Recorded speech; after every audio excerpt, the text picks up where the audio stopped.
Hi everyone, and welcome back to my channel. I wanted to share with you guys three of my absolute favorite books that I purchased all on Amazon, and kind of just give you a quick walkthrough of why I love these books, why I think these books would be helpful and beneficial for either your counseling session or your classroom lesson if you're a classroom teacher. And these are all, I guess you could say, a series based on the cute character Chimpanzee, which is this adorable little monkey right here. And these books were written by Suzanne Lang and illustrated by Max Lang. And I first discovered these books, or this book I should say, about 3 years ago. I saw it on Amazon and decided to, purchase it because it looked cute. And at the time we were rolling out the Zones of Regulation program in our building. And so now this is year 3 that we've been using that program, which is a fantastic program. And the whole concept is helping students identify their emotions and identify on their own coping skills that they can use to sort of help regulate and get themselves back, centered back into what's called the green zone. And so like I said, I used this book actually for that year. We did a big zones research study at the end of the year, kind of to really assess what did the students learn throughout the year when it came to different things like reading body language, perspective taking, handling feelings, identifying emotions, and kind of identifying coping skills that we can use to help sort of regulate our feelings.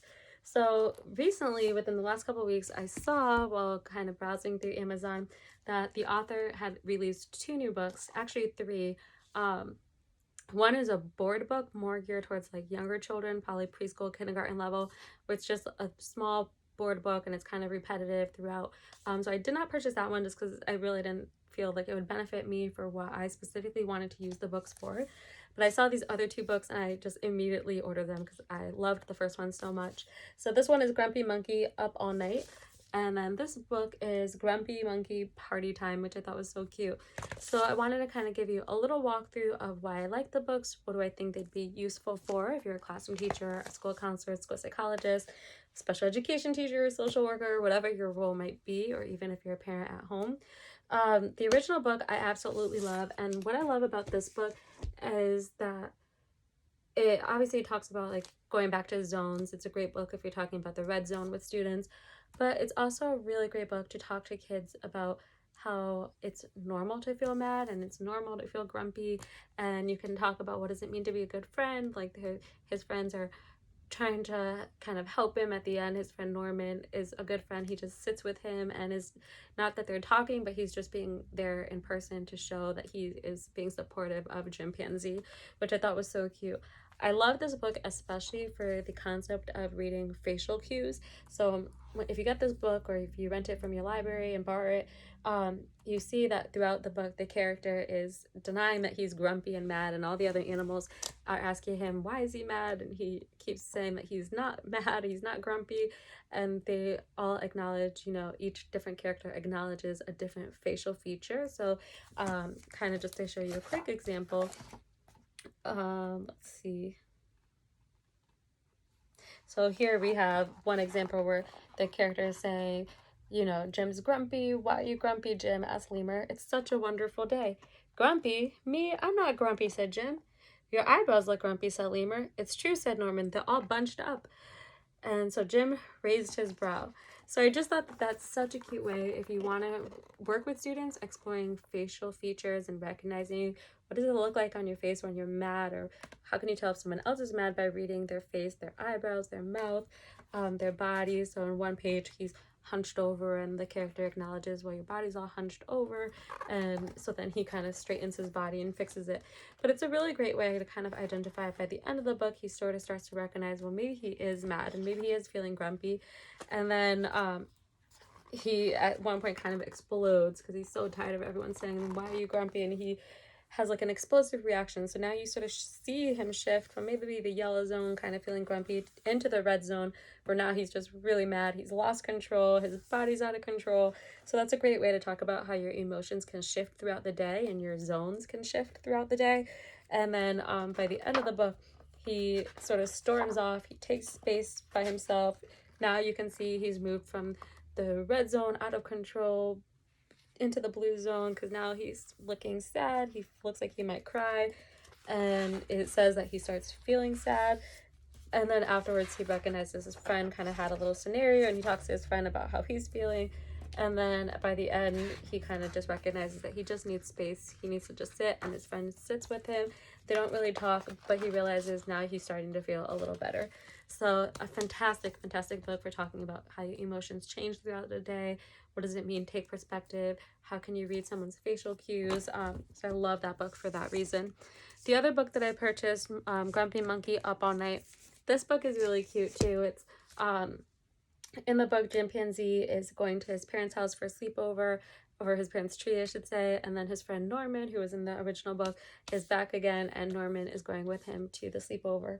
And then he kind of gets frustrated and upset because he doesn't realize his little brother is also attending the sleepover, but now his little brother is not so little. He's actually taller than Chimpanzee, and so then you kind of see him becoming irritated throughout the book and slightly more and more aggravated, but then in the end it kind of all works out, and then him and his brother, they start to sort of get along a little bit. And so I just love this book because I think it's really cute to talk to kids about what does it mean to kind of go from maybe being in a good mood into being in sort of a grumpy, frustrated mood and feeling annoyed.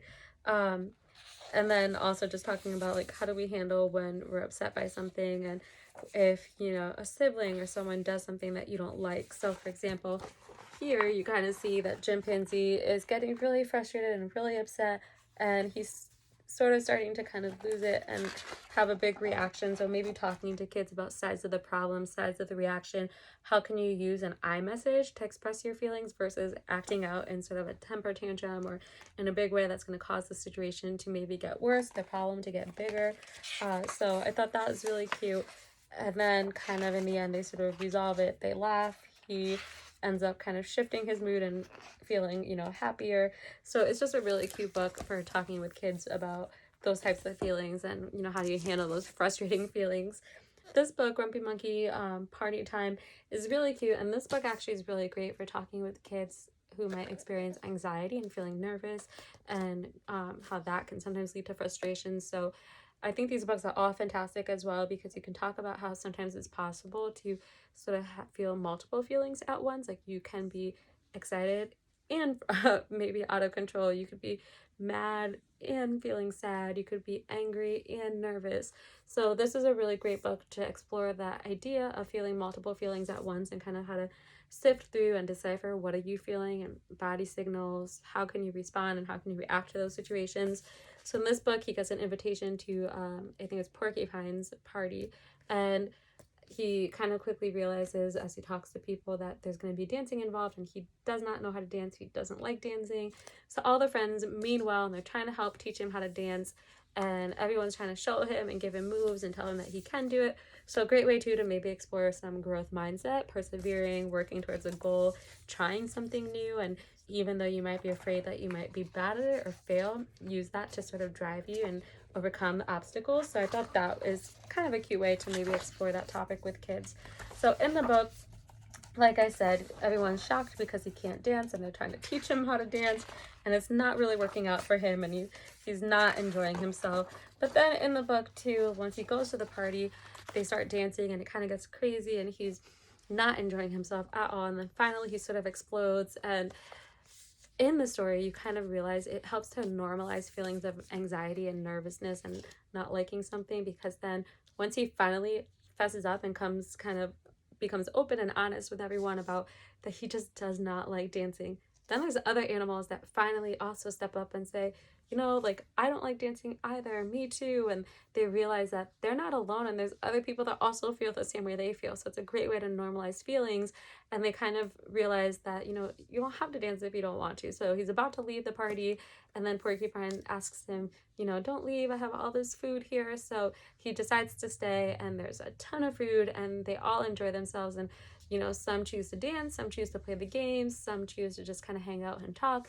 But they sort of realize at the end of the story that, it's showing, what does it mean to be a good friend? But it also means accepting if your friend doesn't like to do something, that's okay. They don't have to like everything that you like, but how can you maybe be respectful and show that, it's okay for our friends to do other things, and we don't always have to enjoy the same thing, but it's also okay to speak up and be honest if you feel uncomfortable, if you don't like something, using your words to express that maybe you don't like dancing and that's okay, and kind of what skills or coping tools can you use to sort of navigate those feelings.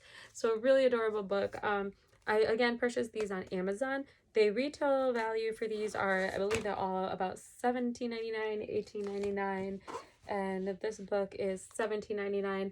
But again, on Amazon, most of the time you can find them for much cheaper. I think I've spent between like maybe $10, $15 on each of the books. So again, check Amazon to see if you can find it for cheaper and get like a nice little deal. Sometimes like you can bundle the books and you might get a little bit of a discount. But the prices also sometimes fluctuate. So certain days it might be cheaper, other days the price might go up.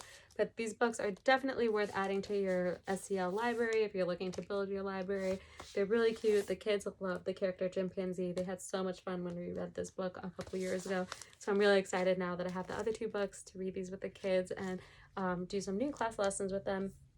So definitely, if you have the books, if you're gonna purchase the books, let me know. If you don't already, I would love if you follow me on Instagram. My Instagram page is @SchoolPsychManagy, and I share tons of resources. I do a lot of book recommendations. I do game ideas, activities for counseling, how you can turn something like a game into a counseling activity for students. I also share resources on my Teachers Pay Teachers page, also School Psych Managy, and you can find a lot of extension activities for books, games, so many different resources that target social emotional learning for students. So thank you guys so much for watching. I hope you enjoyed this little book review, kind of a, I guess we could say, author highlight on Suzanne Lang. I love her books, and I look forward to hopefully more books that she releases with Chimpanzee. They're super cute. The kids love them, and you can really incorporate a lot of social emotional skills through these simple read alouds with the kids. So thank you again, guys, for watching. I hope you guys take care, and I'll talk to you in the next one. Bye, guys.